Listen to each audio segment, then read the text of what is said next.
Salut les gars, je suis Anne-Laure Baratin et vous écoutez le podcast Genre de filles. Chaque semaine, je reçois une fille unique en son genre pour parler sans tabou de mission de vie, de galère, de déclic ou non, de féminin, de maternité ou pas, tout ça. Par leur parcours, leur engagement et leur choix de vie, elles m'ont bluffé et j'ai à cœur de vous les faire découvrir. Je sais qu'elles vous inspireront. J'espère maintenant que leur parole vous permettra d'avancer, de choisir, de décider. Et maintenant, place à l'épisode du jour. Bonne écoute! Cet épisode a été rendu possible grâce à Baratin, etc. Baratin, etc., c'est moi, c'est l'agence de création éditoriale qui accompagne les entreprises engagées s'adressant aux femmes. Alors aujourd'hui, au micro de Genre de Fille, je reçois Aude Pépin. C'est l'une des intros que j'ai mis le plus de temps à écrire. Parce que je me remets tout juste de la soirée de mes 40 ans où j'ai été submergée d'amour, d'amitié, de cadeaux, de danse et aussi d'alcool. Et aussi parce que Aude a fait 50 000 trucs dans sa vie et que c'est impossible à résumer en quelques mots. Aude aussi, elle a eu 40 ans en septembre. Et Aude, pour ses 40 ans, elle sort son premier film en tant que réalisatrice. Un film qui s'appelle À la vie, un film documentaire où elle suit Chantal Birman, une sage-femme libérale et féministe qui a consacré sa vie à défendre le droit des femmes, dont le droit à l'avortement. Et à presque 70 ans, elle continue de se rendre auprès de celles qui viennent d'accoucher pour leur prodiguer soins et conseils. Mais avant de sortir ce film, Aude, elle a été actrice. Elle a fait des pubs, dont celle réalisée par Maïwenn il y a quelques années. Elle a travaillé pour le zapping de Canal+, pour l'émission Les Maternelles en tant que journaliste. Un parcours riche qu'elle nous raconte en détail. Elle fait aussi des voix off et vous allez comprendre pourquoi en l'entendant. J'adore ta voix, Aude, je te le dis. À toi.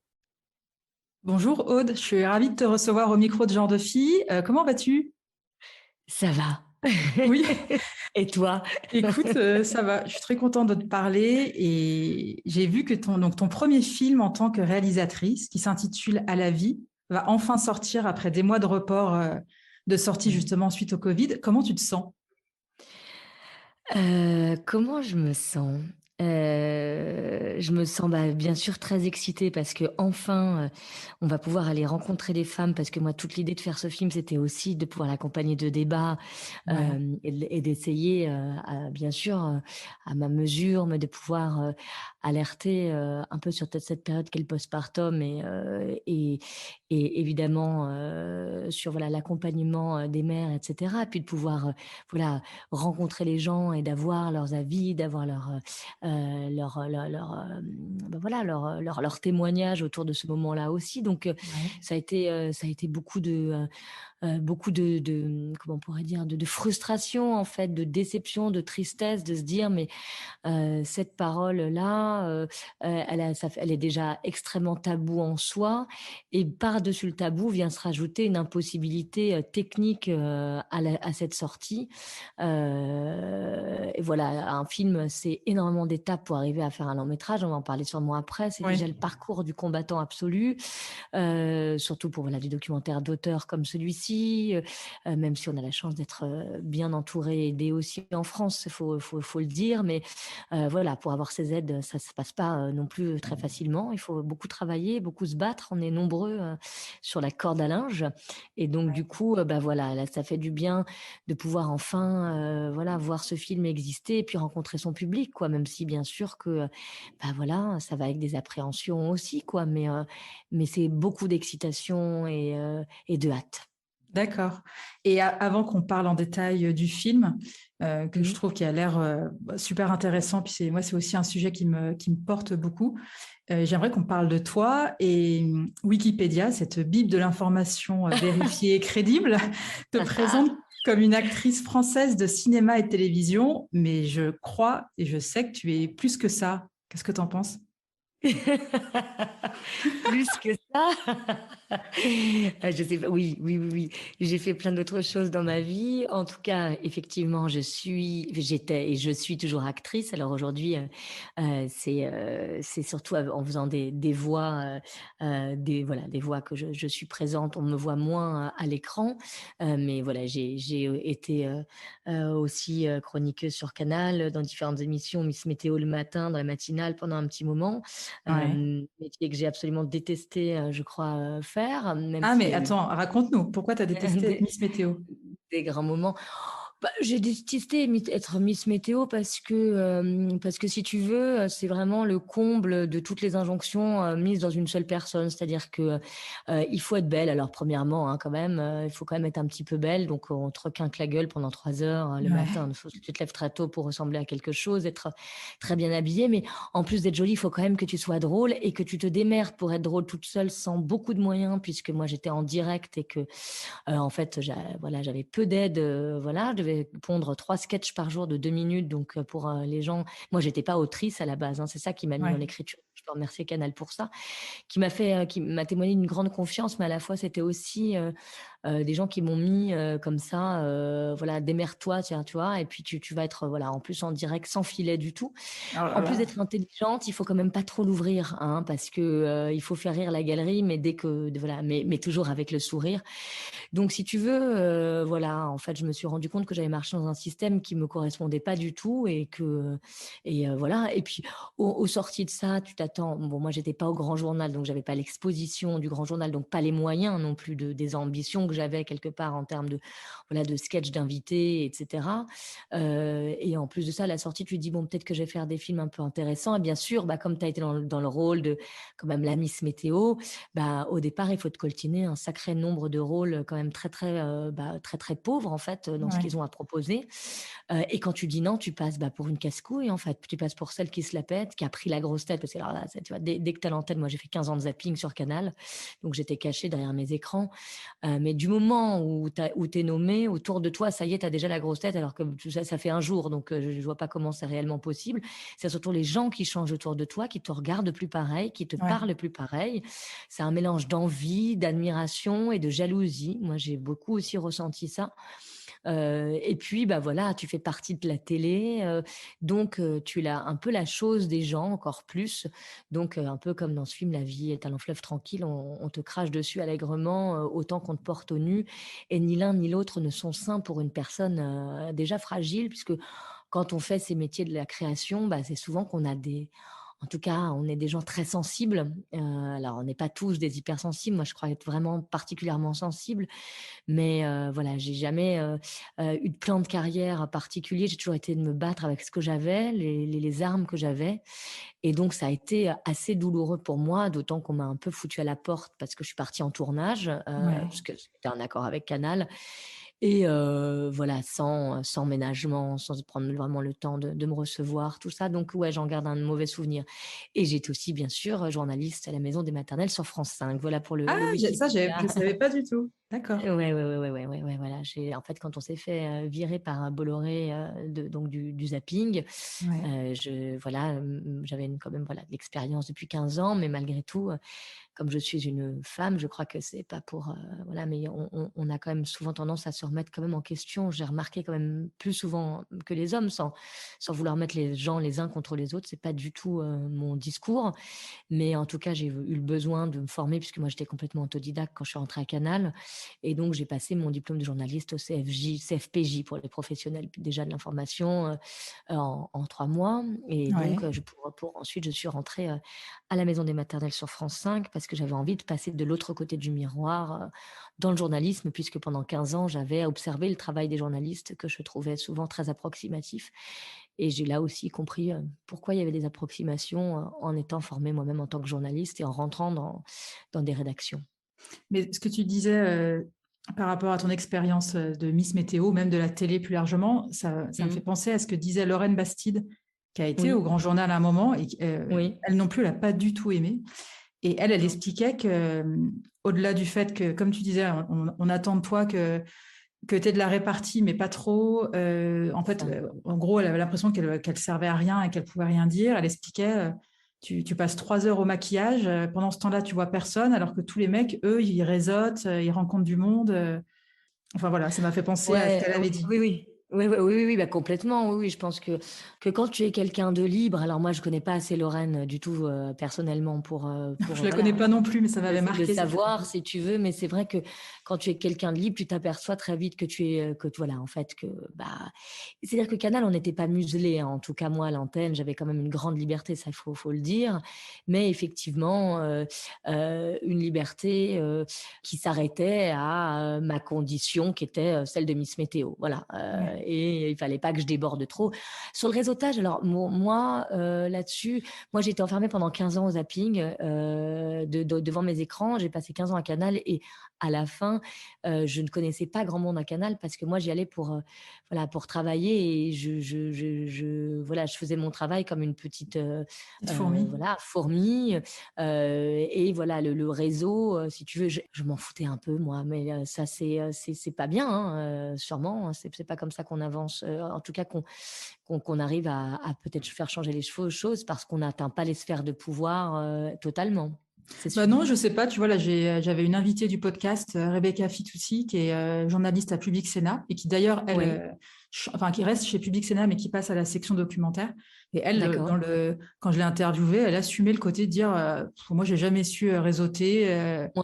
Enfin, voilà. Ouais, Et moi puis, en ça fait, ça se passe très bien pour elle, hein. Oui, voilà. Moi, c'est pareil, je sais pas trop faire, je suis, pareil, je suis un peu, comme je suis très sensible, toutes les histoires de posture et tout, moi, ça me Ouais, gonfle un peu. Je suis pas très bonne, je suis pas très business, moi. De toute manière, pour réseauter, je crois qu'il y a un fond business, moi, je le suis pas vraiment. d'accord. Et donc, tu es rentrée à la maison des maternelles, donc tu es passée, on va dire, tu as fait des reportages pour eux, c'est ça? Alors moi, en fait, si tu veux, quand voilà, il y a eu cette éviction, du zapping, de toute l'équipe du zapping par Vincent Bolloré, il fallait voilà, j'avais cette envie de devenir journaliste pour voir, comme je te l'expliquais, Ouais. pour voir un peu comment on travaillait réellement, comment ils étaient formés, et cetera. Et en fait, j'avais eu 2 envies. J'avais vachement envie de filmer, donc de faire une formation de JRI, si tu veux, journaliste, reporter d'image, monteur, d'ailleurs c'est JRIM, parce qu'aujourd'hui dans la télé, il faut quand même le savoir, hein, il faut savoir tout faire et on prend de moins en moins de gens, ce qui fait que effectivement, parce qu'il y a de moins en moins de moyens réellement et que il y a un côté assez dramatique à ça pour l'information. En tout cas, elle en prend un vrai coup dans Ouais. l'aile. Où il y avait celui de rédactrice en fait. Et moi, la technique m'a toujours un peu fait peur.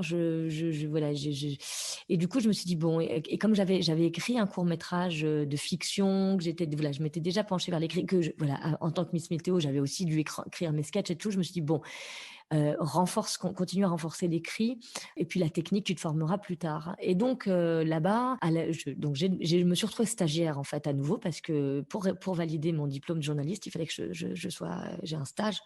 Donc à 35 ans, je me suis retrouvée comme à mes 20 ans, stagiaire. Et là, j'avais 2 envies. J'avais envie de travailler pour Vice Land, qui se montait à Ouais. l'époque et qui m'a appelée. C'est assez drôle. Et c'est finalement Ariel Wiesman qui a pris ma place. No comment. Ouais. Et j'étais attirée par l'envie de travailler à la maison des maternelles. Alors ça, je l'ai déjà un peu dit dans d'autres endroits, mais je savais pas bien pourquoi. C'était très très instinctif, si tu veux, d'aller vers la maison des maternelles, parce qu'il y avait pas grand chose en fait à la télé qui m'inspirait. J'avais pas envie de rentrer dans des trucs très politiques, enfin tu vois, des émissions, faire des sujets les politiques m'intéressaient pas. Voilà, bon. Et donc je me suis retrouvée à la maison des maternelles. Et là, en fait, moi, j'écrivais les plateaux. J'ai fait plein de trucs. J'ai fait de la programmation, j'ai écrit les plateaux. Je me suis occupée même de tutos. Voilà. Donc, j'ai fait un tas de choses en très peu de temps. Mais c'est surtout là où, effectivement, j'ai rencontré Chantal Birman, qui est le personnage principal de mon documentaire. Ouais. D'accord. Mais tu sais que c'est marrant parce que moi, j'ai participé à la maison des maternelles quand j'étais Oui, enceinte de mon deuxième. Et oui, alors, c'était marrant, c'était ma première expérience de télé. Je suis pas du tout ouais. naturelle. On a l'impression que je suis en train d'interviewer. Enfin, je sais pas, on a l'impression que c'est un truc hyper grave, que je fais une tribune à l'ONU. Mais alors que je parle des plats interdits pendant la grossesse et que j'ai une discussion à propos de ça. Enfin bon, j'avais adoré cette expérience. Enfin, tu vois, j'avais vu Anna Roy, la sage-femme. Il y avait Oui. Benjamin, je sais plus comment il s'appelle. Benjamin Muller. Voilà, Benjamin Muller, hyper sympa. Oui. Et c'est vrai que c'est vraiment une émission c'est un peu la seule émission en France drôle où tu apprends des trucs et que tu peux regarder quand tu es en congé mat avant ou après d'avoir accouché, en fait. Absolument, c'est une mine d'or cette émission. Moi, l'équipe est super déjà, ça il faut le dire, et c'est des journalistes qui sont extrêmement dévoués et qui connaissent très bien leur sujet. Et heureusement, parce qu'elles ont de moins en moins le temps de faire leur sujet, Ouais. parce qu'il y a de moins en moins d'argent qui est donné à cette émission. Alors qu'elle Donc, cartonne en plus. alors qu'elle cartonne, Ouais. donc voilà, et surtout qu'il y a déjà pas grand chose quand même. autour de la parentalité. C'est un peu la seule émission. C'est la seule émission. Non, exactement. Et non, c'est vrai que moi, j'y ai passé, j'ai quitté cette émission parce que je me suis rendu compte que ma voix, c'était justement autre chose que d'être que de faire du journalisme de cette manière-là. Mais cette équipe, d'ailleurs, on se fait souvent encore au téléphone, c'est vraiment des gens super, quoi, que j'ai adoré. Ouais, c'est une très bonne émission et c'est vrai qu'en plus, ils ont la capacité, enfin voilà, ceux qui la présentent, en tout cas, je pense surtout à mince, la présentatrice des Agathe Le maternelles. Caron. Agathe Le Caron, merci. Ouais. Elle est d'une intelligence et d'une drôlerie assez rare. Non, mais quand ils font leur sketch, c'est vrai que c'est ce qu'il y a de plus. Enfin, moi, c'est ce qui me fait le plus marrer. Le côté de ne pas se prendre au sérieux sur des sujets qui peuvent être sérieux, c'est quand même hyper sympa. Complètement. Et comment tu es passée d'actrice à réalisatrice, même si là, tu nous as un peu expliqué que c'était aussi passé par la case journaliste. Est-ce que tu as eu un déclic? Oui. Mon déclic, ça a été d'abord, alors ça n'a pas d'abord été tout de suite le documentaire, puisque j'ai commencé par donc écrire un court-métrage que je devais réaliser. En fait, j'avais eu de l'argent en partie, enfin d'une région, la région PACA. Je devais le réaliser en fait avant de tourner à la vie. Et en fait, il s'est avéré que j'ai rencontré Chantal Birman et donc du coup, j'ai décalé ce tournage que je vais devoir faire là maintenant, mais j'ai tout réécrit. Bon, bref. Alors, comment je me suis dit que que j'allais me mettre à la réalisation? Parce que tout simplement, j'avais au départ, c'était partie de ça. Alors, là, c'est pour la fiction. Le documentaire, c'est encore autre chose. Mais pour la fiction, c'est parce que vraiment, je n'avais pas de rôle qui me correspondait, en fait. Et je me rendais compte que je racontais pas les histoires que je voulais. Enfin, je ne voyais pas à l'écran, en tout cas très peu, les histoires que j'avais envie de voir à l'écran. Et ce qu'on me proposait comme rôle, n'était pas du tout, selon moi, assez consistant. C'est-à-dire que les femmes étaient quand même souvent des passe-plats, ou alors les bonnes copines, en tout cas pour ma part, les bonnes copines rigolotes, machin, mais enfin bon, qui étaient des ressorts, hein, machin, mais c'était jamais des personnages très importants qui racontaient des grands destins de femmes ou des histoires qui nous concernaient, quoi. Donc voilà, j'avais commencé d'abord comme ça, en fait. Et voilà. Et puis le documentaire, bien sûr, ça s'est tenu à mon personnage parce que j'ai rencontré un personnage qui était XXL et qui avait des revendications dans lesquelles, si tu veux, je me reconnaissais totalement enfin. C'est-à-dire que j'avais pensé des choses et je m'étais dit, mais comment ça se fait qu'on abandonne les mères, qu'on nous parle tant de la grossesse, qu'on est tant pas accompagné, parce qu'on a quand même cette chance en France, qui est une chance un peu perverse, c'est-à-dire qu'on est accompagné un peu fliqué, même carrément parfois sur ces histoires de grossesse. En tout cas, on a des rendez-vous médicaux, on est suivi, et par rapport à plein de pays où on laisse, où il n'y a pas ces moyens-là, c'est aussi une chance. On peut pas être critique à tous les endroits non plus, faut pas exagérer. Il y a aussi des très bons professionnels de santé qui peuvent prendre le temps, d'accompagner bien les gens pendant leur grossesse. Il y a pas, voilà. Mais après la grossesse, je m'étais trouvée complètement abandonnée, notamment suite à la naissance de ma première fille, qui a été très très traumatique puisqu'elle a failli mourir à la naissance. Et voilà, et c'était resté enfoui en moi. Donc, si tu veux, Chantal Birman a été évidemment le déclencheur. Fallait vraiment qu'on alerte la société là-dessus. Pourquoi on se le disait pas entre femmes? C'était aussi une responsabilité qu'on avait. Mais 10 ans plus tard, parce que ma fille a 14 ans et demi maintenant, j'ai eu une fille 8 ans et demi plus tard, Marnie, qui a 6 ans, et je voyais toujours que, il n'y avait pas tellement encore de dialogue autour de ça. Mais là, ça a changé depuis quelques mois, depuis 2 ans, mais c'est très récent. Et bref, et alors moi, le documentaire, la réalisation, je crois que ça a beaucoup rapport aussi avec le métier d'acteur, c'est-à-dire que finalement, quand on filme, quand on joue, il faut être entièrement là dans le moment où on joue. Et dans le documentaire, il y a aussi cette vivacité d'esprit à avoir en permanence, c'est-à-dire choper ce qui se passe dans l'immédiateté la plus totale et dans la vérité la plus crue, la plus nue, quoi. Pour moi, c'est ça le documentaire, et c'est ça d'ailleurs le jeu d'acteur aussi, c'est-à-dire d'être dans quelque chose d'extrêmement pur, d'extrêmement juste, cette recherche de la justesse que j'avais dans mon métier d'actrice, que j'ai sûrement pas du tout réussi du tout à avoir dans les choses que j'ai faites, mais en tout cas, c'était une vraie recherche. Je l'ai complètement retrouvée dans le documentaire. Et donc, c'est le fait de rencontrer Chantal Birman, tu t'es dit, je veux faire un documentaire sur elle. Oui, voilà, ça a été de la rencontrer si tu veux, c'était le documentaire sur elle, mais aussi sur ce moment qui est celui du postpartum. Et en fait, quand j'ai su que, si tu veux, Chantal, qui venait, qui était une peu des petites stars de la maison des maternelles. Petite star, c'est pas très joli comme nom, mais c'était une femme qui était régulièrement invitée. En fait, ce que j'ai appris au fur et à mesure en la connaissant, c'est que elle continuait d'exercer puisqu'elle avait presque 70 ans. Donc nous, si tu veux, on l'a convoquée à la maison des maternelles un peu comme une doyenne pour nous parler de ce métier, puisque c'est une sage-femme vraiment, qui est vraiment presque philosophe, tu vois, sur beaucoup de choses, qui a l'art de la punchline, etc., qui a un très bon, on va pas se le cacher, qui est aussi comment dire, c'est une très bonne cliente, comme on dit en télévision. Mais je trouvais qu'il y avait des choses bien au-delà de ça chez Chantal qu'une bonne cliente. Il y avait une vraie réflexion qui avait été avant-gardiste et qui n'était réservée qu'à la maison des maternelles. Et je me suis dit, mais il faut absolument que cette réflexion autour des femmes, autour de la maternité, sorte du carcan de la maison des maternelles. Il faut que d'autres gens puissent l'entendre.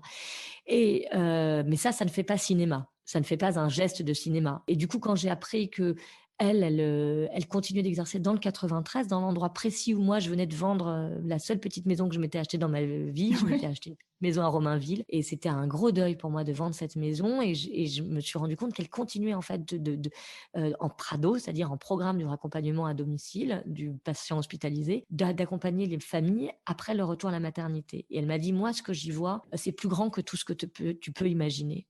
Et là, cette phrase est restée gravée en moi. Je l'ai rappelée, je lui ai dit, Chantal, je peux t'accompagner, tu crois, dans tes visites, parce que j'aimerais voir ce que tu veux me dire. Et voilà, et là, j'ai vu voilà, des femmes, tu veux, qui me ressemblaient dans ce même moment, donc des premiers jours dans le retour à la maison, qui sont dans une espèce d'état de fébrilité, de vulnérabilité, voilà.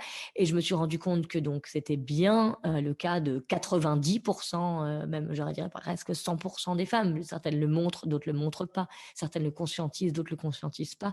Mais c'est un moment qui est effectivement assez trash, en fait, ces premiers jours-là. Et j'ai vu des femmes, certaines, vraiment des femmes au bord de la crise de nerfs, quoi, des situations assez hallucinantes. Et je me suis dit qu'il était de mon devoir en tant que femme, en voyant ça, de documenter ce moment-là. Et tu l'as suivi combien de temps ? En repérage d'abord, pour me rendre compte qu'il y avait vraiment un sujet et que voilà, c'était pas que moi qui avais vécu les choses comme ça, pas que ce que j'avais lu, etc. Je l'ai suivi 2 mois pour voir beaucoup de femmes. Et puis après, je l'ai suivi pendant 1 an. Bien sûr, je ne l'ai pas suivi tous les jours puisqu'on n'a pas les moyens dans le documentaire de suivre, d'avoir une équipe technique 5 jours par semaine. Ouais. Donc, on a fait 26 jours de tournage. Et est-ce que c'est dur d'être une femme et de dire je vais réaliser un film ? Non, c'est pas dur d'être une femme et de dire je vais réaliser un film. Maintenant, alors ça l'est un peu moins maintenant, c'est sûr, là. On en parle beaucoup. Ces 2 dernières années, il y a le 50-50, voilà, on en parle beaucoup. Ça devient même un truc où genre parfois t'as pas non plus envie d'être un quota, t'as envie de voilà qu'on subventionne ton film, qu'on suive ton film parce que il y a une vraie idée, il y a du vrai cinéma derrière et pas parce que t'es une femme. Donc est-ce que c'est difficile d'être une femme et de réaliser un film? Je te dis voilà, je dirais aujourd'hui de moins en moins. Après, c'est surtout, moi, ma difficulté, c'est que j'ai décidé de faire un film pour le cinéma, pour plusieurs raisons. On peut en parler après, si tu veux.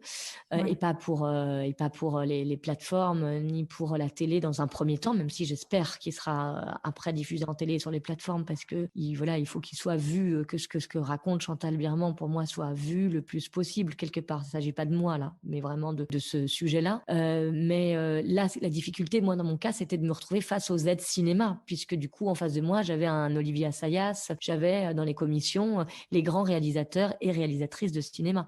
Donc, la compétition, quand toi, tu arrives avec un premier film, elle est rude, elle est très rude. Ouais. Donc, c'est juste ça, quoi. C'est-à-dire que après, ça te pousse aussi à te dépasser, ça te pousse à réfléchir toujours plus loin, ça te pousse à savoir exactement pourquoi tu fais les choses, comment tu veux les faire. Même si dans le documentaire, bien sûr, il y a une part de surprise et de mystère et d'inattendu, quoi. Ouais. Et pourquoi il n'y a pas plus de femmes productrices ou réalisatrices dans les écoles? Elles sont présentes, notamment à la FEMIS, dans les sections réalisation et production. Il me semble qu'on est quand même à une quasi, en tout cas dans les sections production, à une quasi-parité. On a quand même encore cette impression, en tout cas quand on ne fait pas partie de ce milieu-là, comme moi, on a quand même l'impression qu'en production, tu n'as que des hommes, quoi. Est-ce que ça ne pose pas un problème, ça, d'avoir que des hommes qui produisent? Évidemment que ça pose un problème. Évidemment que ça en pose un. Alors moi, par contre, j'aimerais bien... Voilà, moi, j'ai une personne qui a été une femme, qui a failli coproduire le film, qui a été la pires des saloperies que j'ai croisées dans ma vie. Ok. C'était pourtant une femme et Ouais. elle a donc évidemment, je ne citerai pas son nom parce Ouais, que bien c'est pas sûr. mon genre, mais elle se reconnaîtra et pire des saloperies dans le sens où, elle nous a abandonnés. Elle a voilà, finalement tout ce que j'écrivais, c'était toujours on faisait quand même toujours comprendre que quand même c'était pas génial, que mon film, bon, ça serait pas du cinéma, et pour tout ça pour m'abandonner, voilà, enfin, juste avant que le tournage ne commence et qu'il a failli vraiment mettre le film en péril. Donc voilà, c'est très dommage, c'est qu'il voilà, y a parfois des productrices influentes qui reproduisent en fait des schémas de domination qui sont tellement intégrés. Parce que le problème, c'est qu'en plus, il y a tellement, effectivement, pas eu beaucoup de femmes que parfois les femmes qui sont là, elles ont tellement dû se battre pour arriver là, qu'elles sont dans les mêmes schémas que les hommes. Et c'est ça le plus regrettable, Ouais, en fait. ouais. Bah, Et donc, pour la sororité, on repassera, quoi. ouais, voilà. De toute manière, la sororité, c'est pour l'instant, tu verras dans mon film, elle a une place très importante. Voilà. C'est même le mot de la fin, pour bien spoiler. Ouais, Mais la sororité, c'est surtout un mot, je trouve, encore aujourd'hui, hein. ouais. Franchement, même dans les réseaux féministes et tout, ça va. Je trouve qu'il n'y a pas tant de sororité que ça s'aide, mais moi, voilà, j'ai vu des filles qui, voilà, qui sont dans une vraie bienveillance avec les autres femmes, mais c'est encore pour l'instant quand même beaucoup un mot, hein. Je suis désolée, mais Ouais.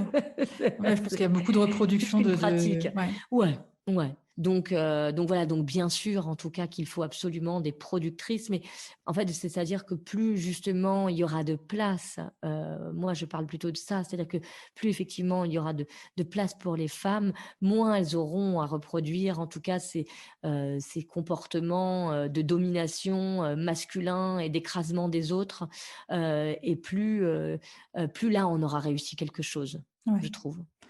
Et là, donc là, c'est plus la petite anecdote, mais ça m'a fait beaucoup. En tout cas, je me suis souvenue de ça. Tu as tourné un spot publicitaire mythique, Oui, mythique, le site de rencontre avec Mai Wen en 2012. Donc, c'était Mai Wen la oui, réalisatrice et toi, tu oui, oui. es l'actrice. Et c'est marrant parce que donc j'ai regardé le spot. Et je dis pas que je t'ai reconnue, mais parce que je te connais pas, mais je me suis souvenue, tu vois, alors ce truc, il a presque 10 ans. Et en fait, c'était une pub qui m'avait pas mal marqué à l'époque. Et bref, tout ça Oui. pour dire, est-ce que tu avais déjà envie d'avoir Est-ce que la réalisation, tu y pensais déjà à cette époque? Est-ce que des femmes comme Mai Wen, ça peut inspirer d'autres femmes à se dire, pourquoi pas moi? Moi aussi, j'ai envie de diriger, de Alors, faire mon propre film. complètement. En plus, l'histoire drôle, c'est que je venais de voir le film, comment il C'était s'appelle, de Police? Maïwenn. Non, le balai C'était de la... Police, merci. Ouais, Non, non, c'était Police. Et je m'étais dit, je rêverais de tourner avec cette fille, quoi. Voilà, j'avais vu ce film et je me disais, mais je rêverais de tourner avec elle. Et ouais, 3 jours après, on m'appelle et c'était mon agent. Moi, donc je faisais, parce que moi, voilà, je viens pas du tout de ce milieu-là. Voilà, donc j'ai commencé par la pub pour trouver un agent parce que voilà, moi, j'avais ouais, pas les sous pour faire une école de théâtre. J'ai fait un peu le cours Florent, mais seulement si tu veux pas en école permanente. Je faisais des cours au cours Florent, mais je ne pouvais pas. Voilà, il fallait que je travaille, quoi. Il fallait que je ouais, gagne ma ouais, vie. Comme il fallait que je travaille à côté, souvent, bah, la voie, en tout cas moi, c'était de faire des castings pubs au départ pour avoir des images et pouvoir essayer voilà, je suis rentrée vraiment par cette porte-là. Et donc à l'époque, la bouqueuse qui est devenue une très bonne amie à moi, m'appelle et me dit, écoute, il y a un casting pour Mythique. Et je dis, ah non, franchement, non, et puis à l'époque, en plus, c'est plus pour Mythique, elles n'étaient pas du tout ce qu'elles sont aujourd'hui. Je dis, ah non, non, je peux pas. Enfin, tu sais, c'est ça aussi, c'est ça qui est très compliqué dans ce métier, c'est que au début, tu jongles, c'est-à-dire que faut pas non plus que tu fasses des trucs trop pourris pour pas te faire griller, mais en même temps, voilà, quand tu refuses, tu te fais griller. Alors, ouais, tu vois, tu jongles, tu es dans un espèce d'inconfort terrible par rapport à ça, quoi. Donc, tu essaies toujours de naviguer avec ce qui est à peu près soutenable en termes d'image, tout en sachant que tu es dans de la pub, quoi, quand même. Donc, c'est compliqué, quoi, de base. Et donc, elle me dit, mais non, mais écoute, il faut absolument que tu ailles à ce casting. C'est Maïwenn qui réalise cette pub. Et là, je dis, ouais. ah. Alors là, si c'est Maïwenn, c'est autre chose, quoi. Donc bref, et donc je manque de ne pas aller à ce casting parce que j'ai une grippe. J'y vais et en fait, ce qui est assez drôle, bon, je te raconte pas tous les détails, mais c'est que Maïwenn, quelques jours plus tard, mon téléphone sonne le matin et j'entends «Allô, c'est Maïwenn?» Alors je crois que c'est une blague évidemment. Et elle me dit: «Voilà, je voudrais dire, je suis très contente de t'avoir au téléphone parce que je voulais tourner avec toi dans Police. J'étais tombée sur ta bande démo par hasard sur internet et je voulais te donner un rôle dans ce film. Et en fait, bah, j'ai pas trouvé. J'étais à la fin de mon casting. J'avais déjà donné les petites choses puisque voilà, j'étais pas connue, on pouvait pas monter déjà du tout Ouais. un film sur mon nom. Maïwenn avait quand même ça de toute manière. Et elle me dit, du coup, j'ai pas réussi et c'est pour ça que là, bah, en fait, je voulais que ce soit toi qui tourne dans cette pub et je voulais absolument te convoquer pour ces essais. Voilà. Donc, j'étais tellement heureuse parce que je m'étais dit, tiens, c'est drôle, quoi, moi qui m'étais dit, ah, qu'est-ce que j'aurais aimé tourner dans ce film. Et finalement, elle y avait pensé. Il y avait un espèce de truc assez cosmique. Et bien sûr que c'est ce genre de femmes qui m'ont complètement ouvert, oui, aussi la voie des possibles, de se dire que c'était possible. Après, voilà, avec Maïwenn, le tournage n'a pas été simple. C'est une femme qui est très exigeante, qui est aussi voilà, particulière. Donc, voilà, ça m'a aussi mis en fragilité que de la rencontrer. Ouais. Mais c'était une expérience assez dingue quand même. Et Ouais. puis la pub, enfin, je trouve que ta voix, bon, on reviendra après sur ton travail sur la voix, mais ta voix et la pub en elle-même, moi, je trouve ça hyper réussi. Ça dépoussière. D'ailleurs, c'était à une époque où moi, Oui. j'étais célibataire, mais je trouve que ça Oui. dépoussière complètement le côté. Je trouve qu'elle a pas trop mal vieilli en 10 ans, cette pub-là. Eh ben, pas trop. Ouais, Et c'est drôle.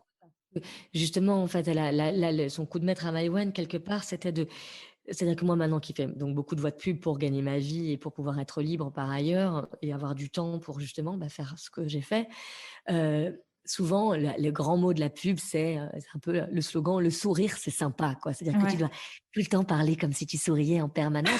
Donc, ça donne une niaiserie absolue, en fait, sur plein de choses. Alors que cette pub, si tu veux, Maïwenn s'est battue avec l'annonceur, elle a eu raison, pour, moi, je souris pas du tout en voix off, en fait. C'était ma première voix off, d'ailleurs. C'est grâce à ouais. cette pub-là que je gagne aujourd'hui ma vie. C'est grâce à cette pub-là que j'ai aussi été Miss Météo, mais j'y ai appris plein de choses. Justement, j'ai appris là où je voulais aller, là où je voulais pas aller, ce que c'était aussi un peu la célébrité, même si c'était encore une fois du matin, mais de se faire reconnaître, d'être voilà, du coup que les gens parlent de toi sur les réseaux sociaux, etc. Ça a été des expériences humaines, bonnes ou mauvaises, mais de cette pub a découlé des choses fondatrices pour moi ou qui ont pu être des marqueurs finalement en me disant ça je veux y aller, ça je veux pas y aller. Et c'est vrai que elle avait demandé dans cette pub à ce que justement je ne souris pas, je raconte pas des choses qui sont drôles. Je Ouais. raconte bah, la vie, la vraie, quoi. Et justement, bah, et elle me demandait d'être extrêmement naturelle, d'être voilà, dans cette émotion-là. Tout est à l'inverse du sourire. Et c'est ça que les gens ont besoin. C'est un peu de vérité et ouais, d'honnêteté, quoi. Et elle a réussi dans une pub à l'imposer. Et bravo à elle pour ça. Ah Ouais. ouais, honnêtement, la pub, et j'invite enfin, celles qui nous écoutent, ceux qui nous écoutent à regarder ça. Non, mais c'est vrai que c'est marrant comme tu as des pubs. Tu vois, j'aurais pu me dire, je m'en souviens pas du tout. Et en fait, je me dis, ah, mais c'est cette pub-là. Et surtout, c'est marrant, c'est la voix. Et effectivement, le Mm. côté hyper naturel où tu te dis, ça pourrait être moi, ça a été moi à un moment. Enfin, tu vois, il y a un côté identification qui est hyper puissant, je trouve. Ah ben Et ouais, c'est ouais, ouais, et c'est la peut-être lié au vérité. fait, justement, que tu souris pas quand tu parles dans cette pub, tu vois. Je sais pas. Bah non, ouais, ouais, ouais. Oui, puis voilà, un côté très naturel et c'est vrai qu'il est souvent très gommé dans la pub qui est voilà, du commercial alors heureusement, il y en a qui tendent à faire ça et d'ailleurs c'est celle qui marche, mais les annonceurs ont peur, ont peur de sortir souvent bah, de ce dont ils ont l'habitude, hein, tout simplement. Et donc maintenant, c'est un truc que tu fais beaucoup, c'est des voix. Ouais, ben oui, oui, je Raconte-nous. la vois bah, là, je la vois de plein de pubs, voilà, de L'Oréal, j'ai fait quoi ce matin? C'était quoi? C'était Bonduelle, Ouais. Renault, voilà, plein de pubs. Voilà, écoute, ça, bon, c'est quelque chose qui m'amuse à faire, enfin, souvent. Des des fois, c'est pas drôle, mais c'est parce que voilà, on a des gens qui ont l'impression de faire des choses très importantes et de sauver le monde, alors que c'est pas vraiment ça qu'ils font, on le sait malheureusement. Donc voilà, juste des fois, faut voilà, ça peut être un peu pénible, mais c'est finalement de moins en moins vrai et puis bon, moi je connais les gens maintenant et ils sont souvent plutôt très, très sympas. Maintenant, ça se passe bien. Mais en tout cas, c'est un travail qui, voilà, me permet d'être libre par ailleurs, quoi et qui me D'accord. donne ce temps-là. D'accord. Voilà. Et donc, rappelle-moi le film. Donc, ton film, il va être diffusé dans combien de salles? Il sort Alors quand le exactement? Donc mon film, à la vie va être, sort le 20 octobre, Ouais. enfin et il va être diffusé, je ne sais pas exactement encore le nombre de salles. Là, D'accord. on a une tournée d'avant-première qui arrive partout enfin dans les villes, dans pas mal de grandes villes et de plus petites villes aussi en France. Le nombre de copies, je ne sais pas. Ce que je sais juste que c'est qu'on sort à la pire période pour le cinéma, D'accord. donc ça Ouais. c'est un peu, c'est pour ça qu'au départ quand tu me demandais comment ça allait, ça va et ça va pas parce que, s'il y avait pas eu le covid, mon film aurait eu des chances de rester beaucoup plus longtemps en salle puisque le Ouais. documentaire, ça se travaille sur la longueur et là, je suis pas sûre que ça soit possible. On ne le sait pas, hein, mais disons qu'il y a un tel embouteillage en salle et puis surtout les exploitants, on les comprend aussi, ils veulent prendre aucun risque. Moi, c'est un Ouais. premier film, dire les gens ne me connaissent pas, donc c'est voilà, donc heureusement, là, le film prend très bien, mais voilà, pourvu que ça dure, j'espère que ça va continuer comme ça, en tout cas. Est-ce que tu penses déjà au prochain ou pas? Ouais, ouais. Bah, déjà, je dois c'est un peu le monde à l'envers, mais je dois faire ce court métrage, que j'avais, écrit, que j'ai totalement réécrit. Ouais. Tu peux nous en dire Voilà. plus ou pas, ou c'est un peu secret? Hem, c'est, Comme tu veux. comment dire? Ouais, non, bah, c'est inspiré de ce que j'ai vécu, de ce qu'a vécu ma fille,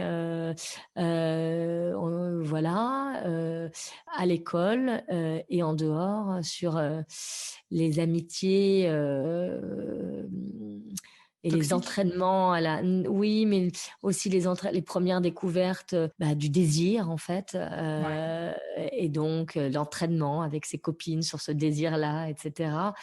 Ces trucs qui sont très tabous et qui peuvent du coup, par des décalages se terminer par des choses un peu dramatiques, notamment, en ce qui concerne le harcèlement scolaire, hein, dont voilà Ouais. ma fille a notamment été, victime en CM2 et donc sur cette année de CM2 qui est très charnière en fait. Donc voilà, je vais travailler là-dessus et j'ai comme tout juste commencé peut-être mon prochain documentaire qui est sur ma famille aussi. Et là, cette fois-ci, j'ai décidé de me faire un peu confiance et de filmer moi-même et de même prendre le son moi-même. Et donc, pour l'instant, je filme à l'iPhone, figure-toi, Ouais. avec une cage, etc. Mais voilà, donc là, il faut que je travaille mes histoires de son. Mais j'avais envie de passer à...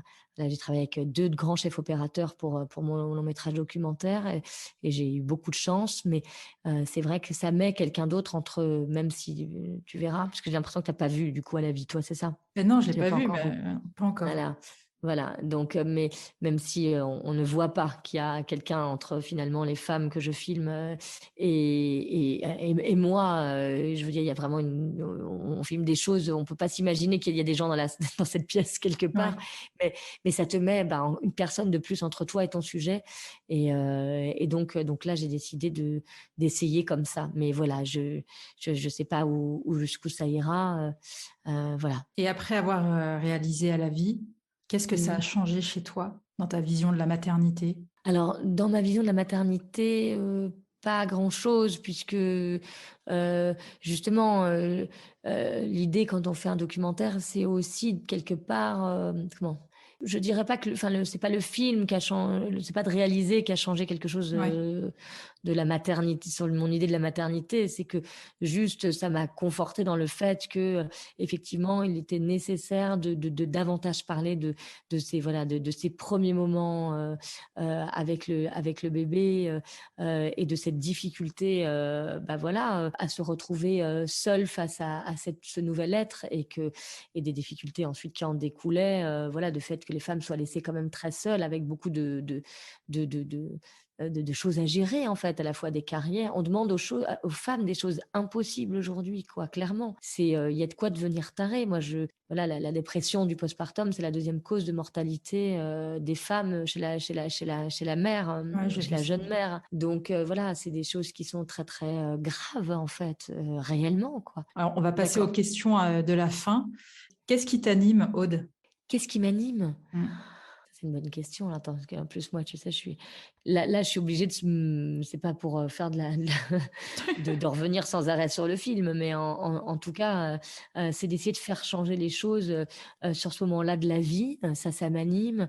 Ce qui m'anime, c'est aussi d'essayer de vivre autrement, en ce moment. Je quitter ces grandes zones, de ville que sont, voilà, que ce qu'est Paris, et de pouvoir vivre autre chose, à la campagne où voilà, j'ai acheté quelque chose et où je vais essayer de me rapprocher de la nature, voilà, ça m'anime et d'y accueillir justement probablement des femmes en difficulté maternelle avec leurs enfants et qui sont pas dans des psychoses puerpérales, de très graves, mais qui sont, simplement, voilà, dans des moments où elles ont besoin de parler entre elles et d'être un tout petit peu accompagnées et écoutées. Ça m'anime, D'accord, par exemple.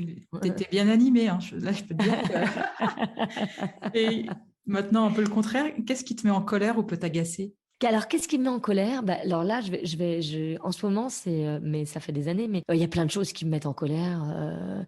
Mais c'est la pollution. C'est très aujourd'hui, par exemple, voilà, moi je vis à Paris et je souffre terriblement de la pollution atmosphérique Ouais. qu'il y a dans cette ville. Je trouve qu'on s'est bougé à un niveau incroyable avec cette histoire de Covid pour trouver des solutions, des vaccins, des thérapies géniques, etc. Enfin voilà, on a bougé le monde entier sur cette histoire de Covid et il le fallait parce que effectivement c'était très grave. Mais la pollution, c'est encore, enfin voilà, je pense que tout ça est aussi le résultat de toutes ces pollutions-là et de toute cette destruction qu'on fait à la nature. Et ça me met en colère et à un point pas possible parce que je vois aujourd'hui se développer un tas de cancers autour de moi chez des très jeunes, etc. Et la cause, c'est la pollution. Et je ne comprends pas. On vote pour des élus qui ne mettent pas en place des choses pour que collectivement on puisse mieux vivre, quoi. Et aujourd'hui, dans les grandes villes, moi, je dois quitter Paris parce que je ne peux plus et mettre en danger mon travail aussi, puisque mes voix se font là, Ouais. parce que je ne peux plus y respirer en fait, et parce que voilà, mes filles, je les vois tousser, etc. Et je me dis, mais il faut qu'on trouve des solutions à ça, il faut qu'on arrête ça. Et il y en a, et j'ai l'impression que la mise en œuvre de ces solutions est beaucoup trop lente, quoi. Et ça me désespère, ça me Ouais. met en colère. Mais quand Ouais. nous, quand on habitait à Paris, on est parti il y a un an, et moi j'avais eu un de mes enfants qui était tout le temps, enfin qui avait toujours des problèmes. Enfin, on a dû mettre en place un PAI. On pensait qu'elle faisait de l'asthme, et en fait le médecin nous Ouais. disait non mais en fait ça fait 10 ans, 8 cas sur 10 d'enfants qui toussent, c'est à cause de la pollution. Enfin, les problèmes Bien sûr. respiratoires ont explosé chez les enfants, et c'est vrai que les gens en parlent pas tant que ça en fait. Il y a un Les côté gens n'en parlent pas, exactement, les gens n'en parlent pas. Et quand tu vas chez les pneumologues, ils te disent, est-ce que vous fumez? Alors tu leur dis, oui, je fume 3 clopes de temps en temps. Ah, ben c'est la cigarette. Non, non, mais en fait, pas du tout, les mecs. C'est aussi à vous, en tant que médecin, de porter plainte contre les pouvoirs publics. En fait, de dire et d'alerter les pouvoirs publics et de porter plainte conjointement. Je veux dire, il faut qu'il y ait des plaintes qui soient déposées, en fait, parce qu'à un moment donné, je sais pas, contre les industriels, contre aussi ceux qui nous dirigent. Ils sont dans l'obligation, normalement, de nous protéger, et ce n'est pas du tout le cas. non. Et les gens, si je continue à vivre comme ça, et pour moi, c'est la préoccupation numéro un, là, réellement. Il y a un vrai danger de santé publique autour de ça. Et bon, on parle d'autre chose, quoi. Et moi, Est-ce qu'il y a une femme que tu aimerais entendre au micro de genre de fille? une femme que j'aimerais entendre au micro de genre de fille. Oh là là, il y en a plein, je pense qu'il y en a plein des femmes que j'aimerais entendre autour de. Bah, écoute, là, j'ai pas d'idée, là, comme ça, là, tu me poses une colle. Mais ça pourrait même être une de tes copines. C'est pas quelqu'un Ouais. forcément. Enfin, c'est quelqu'un Oui, oui, dont oui. tu apprécies le parcours ou le message est agréable. Enfin, voilà. Ouais, ouais, ouais. Non, mais justement, je suis en train d'y réfléchir parce que j'ai mes copines qui souvent, comme elles prennent pas mal la parole, ça va pour elles. Euh, Bah, ma fille, tiens, par exemple, Lou qui a 14 ans et demi, et ce que je suis en train de filmer, parce c'est une génération qui travaille beaucoup en tout cas, cette génération qui a grandi à Paris, dans un certain milieu. Attention, hein, justement, c'est pas, je veux pas Ouais. faire de généralité sur cette génération-là, mais je sens que c'est toutes ces jeunes filles là, entre 14 ans et demi, à partir de, voilà, ma fille a 14 ans et demi, mais je vois même celles de 16, 18, 20, elles ont beaucoup de choses à dire sur les femmes, sur leurs droits, sur le genre. Ouais, ça c'est très à la mode, mais enfin c'est important. Et ça, je trouve que elles ont à nouveau réellement qu'il y a une reprise de la pensée féministe et de changements à faire concrètement. Et ça, je trouve ça super. Je trouve que ce qu'elles disent, même très jeunes, est assez sensé, quoi. Donc ça me rassure vachement. Moi, je suis pas Ouais. dans le c'était mieux avant. Je trouve que là, la toute nouvelle jeune génération, en tout cas de filles que je vois, je la trouve hyper intelligente, hyper cultivée pour la plupart, Ouais. enfin cultivée en tout cas au fait de ce qui se passe, et avec des questionnements par exemple autour de l'homosexualité, etc., où on laisse plus passer certaines choses. Alors parfois c'est parfois un peu dans l'intransigeance, c'est un peu le cas. Bon, c'est un peu l'adolescence est souvent un peu extrême de ce point de vue-là, mais voilà, je trouve que cette génération, il faudrait lui donner davantage la parole, c'est tout jeune là. Ouais, c'est vrai. Mais c'est vrai qu'on n'entend pas forcément cette génération-là. C'est vrai. Oui, hein, tu Ouais. vois. Voilà, maintenant que j'ai donné la parole justement à une femme qui est de 70 ans, bah, je trouve que c'est pas mal. Ça serait pas mal de la donner à voilà, des très jeunes, parce que et voilà, ils vont beaucoup plus loin que ce qu'on ne pense, quoi. Si on prend la peine juste de les écouter un tout petit peu. Quel genre de fille es-tu, Aude? Euh, Tu pouvais t'y attendre à celle-ci, hein. Ouais, bien sûr. Ah, quel genre de fille? Tu veux dire, parce que les genres, qu'est-ce que ça veut dire? Mais voilà, C'est moi quoi je veux rien le dire du genre? tout, hein. Tu peux Ouais, dire, mais moi c'est tu sûr, peux dire, je suis aucun genre de fille. ouais. Non, non, non. Je suis le genre de fille qui essaye de pas. Comment expliquer? Je suis le genre de fille qui essaye de pas répondre à toutes les injonctions maternelles, tiens, justement, tu vois. Je suis le genre de fille qui a essayé de rester libre en étant mère, et c'est pas toujours facile. Je suis le genre de fille qui est un peu révoltée. J'aimerais bien me calmer. Je vais avoir 40 ans la semaine prochaine. Attends, t'as dit quoi? Tu vas avoir 40 ans la semaine prochaine? Ouais, Ah ouais, ouais. moi c'est cette semaine. Mais Mais non! si! Joyeux anniversaire, les vierges! Toi aussi, joyeux C'est vrai. anniversaire. Ouais, merci. Ouais, donc voilà quoi, je suis le genre de fille qui se calme pas trop, quoi. Mais c'est très bien, il faut pas se calmer. C'est sain la colère, j'aime bien. Ouais, et voilà, ouais, je crois il y a toujours ça un peu en moi, et je crois que je suis le genre de fille qui est toujours aussi révoltée des inégalités, le genre de fille qui est toujours aussi triste quand elle se sent impuissante, quand elle voit des gens, qui est toujours aussi en colère de se sentir impuissante, justement, quand elle voit, voilà, les gens dans des, voilà, quand je vois les femmes afghanes, les filles afghanes en ce moment, etc., Ouais. ça me, voilà, ça continue de me révolter, j'ai envie d'aider, j'ai envie voilà, je continue à chercher des solutions en permanence pour essayer de voir comment on peut faire autrement, quoi. Mais sans trouver forcément des solutions, et c'est ça qui me désespère. Aude, je souhaite plein de succès au film À la vie que j'irai voir dès qu'il sera sorti. Et je te dis Merci. merci pour cette discussion qui a complètement explosé les compteurs habituels de temps d'enregistrement. Mais c'était passionnant Désolée. et merci à toi. Merci beaucoup à toi. Merci de m'avoir donné la parole. Ouais. Au revoir, Aude. Au revoir. Merci d'avoir écouté cet épisode. J'espère qu'il vous a plu. Si c'est le cas, partagez-le autour de vous et sur les réseaux sociaux. N'hésitez pas non plus à laisser un avis positif à propos de Genre de Filles sur vos applications de podcast. Pour ne rien manquer de Genre de Filles, suivez-moi @Anne-Laure Baratin sur Instagram. Si vous avez des compliments, des critiques ou des réflexions, n'hésitez pas. Merci à Marvin Marchand pour la musique du générique. Bonne semaine et à très vite. Salut!